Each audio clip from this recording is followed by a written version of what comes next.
C'est une manœuvre surréaliste qu'exécute au quotidien ce jeune homme, non loin d'Ekok, une ville frontalière avec le Nigeria, située dans la région du sud-ouest du Cameroun. Contrairement aux apparences, ce ne sont pas des bidons d'eau qu'il remplit, mais de l'essence.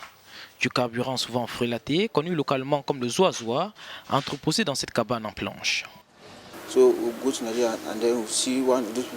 On va au Nigeria, on rencontre ces vendeurs et puis on discute avec eux.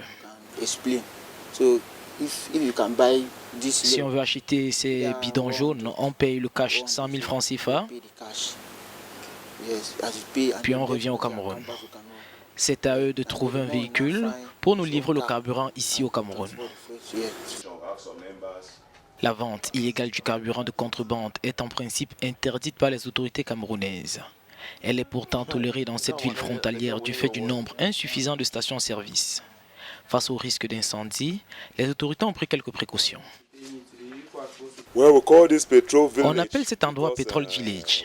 En février dernier, on vendait le carburant en ville et chacun avait son dépôt à lui. Mais il y a eu un incendie en 2016 et l'administration nous a demandé de partir de la ville. Nous avons plaidé et assuré que cela ne se reproduira plus. Mais en février 2017, il y a eu un autre incendie, alors le sous-préfet et le chef nous ont relocalisés ici, disant que si nous voulons nous brûler, mieux vaut venir ici le faire.